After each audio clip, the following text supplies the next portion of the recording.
এতিয়া আপোনালোকে দেখিছে যে নিৰ্বাচন অহাৰ লগে লগে বিজেপিয়ে আকৌ টেঙা আম লৈ আকৌ অসমৰ বজাৰলৈ আহি গ'ল। মই আপোনাৰ গৃহমন্ত্ৰী অমিত শ্বাহ অহাৰ আগে আগে কৈছিলোঁ যে তেওঁ পুৰণি কেছেটখন বজাবলৈ আহিব, তেওঁ আকৌ হিন্দু মুছলমানৰ কথা ক'বলৈ আহিব, তেওঁ আকৌ অসমত সংঘাত লগোৱা কথা ক'বলৈ আহিব আৰু তেওঁ আকৌ প্ৰতাৰণা বা মিছা কথা ক'বলৈ আহিব। আপুনি নিজে চাওক যে য'ত প্ৰধানমন্ত্ৰীৰ প্ৰাৰ্থীজনে 2014 চনত ঘোষণা কৰিছিলে যে বিজেপি কেন্দ্ৰীয় চৰকাৰৰ শাসনত অহাৰ লগে লগে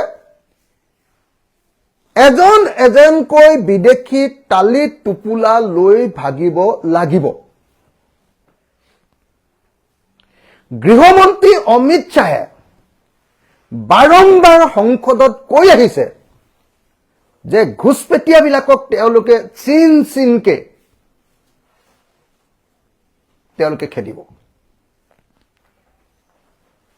সদায় সংসদত তেওঁলোকে এনেকুৱা দপদপনি মাৰে। আমাৰ হিমন্ত বিশ্ব শৰ্মাইতো যিমান ডাঙৰ ভাওনাখন দেখুৱাই দিয়ে, এই বিদেশী খেদাৰ যি ডাঙৰ ভাওনাখন দেখুৱাই দিয়ে, সিমান ডাঙৰ ভাওনা আজিলৈকে অসমৰ কোনো নামঘৰতেই হোৱা নাই, চিনেমাও ইমান ডাঙৰ বনোৱা নাই। তেওঁলোকৰ মতে 2016 চনখনেই আছিলে, 16 চনৰ বিধানসভা নিৰ্বাচনখনেই আছিলে অসমৰ শৰাইঘাটৰ শেষ ৰণ, আৰু সেই ৰণত জিকি লৈ যদি বিদেশী খেদিব নোৱাৰে তাৰ পাছত আৰু অসমীয়া জাতি শেষ হ'ব বুলি কৈছিল। আৰু সঁচাকৈ দেখা গ'ল যোৱা সময়খিনিত অসমীয়া জাতি খতম কৰিবৰ কাৰণে দিল্লীয়ে আকৌ মোগলৰ নিচিনা একেই ব্যৱস্থা কৰিলে।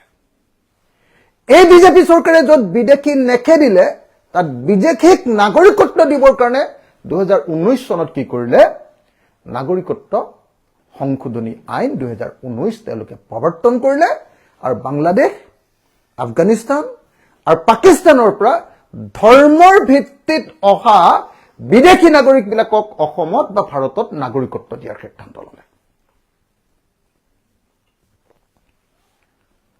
গতিকে এই পাৰ্টিটো একদম কমপ্লিট উল্টা পাৰ্টি এটা। নিৰ্বাচনৰ আগত তেওঁলোক দেশপ্ৰেমিক আৰু নিৰ্বাচনৰ পাছত তেওঁলোক কমপ্লিট দেশদ্ৰোহী।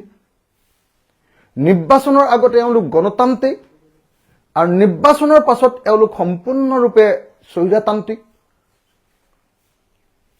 নিৰ্বাচনৰ আগত তেওঁলোক বিদেশী খেদাৰ পক্ষত আৰু নিৰ্বাচনৰ পাছত তেওঁলোক সদায় বিদেশীৰ অনাৰ পক্ষত।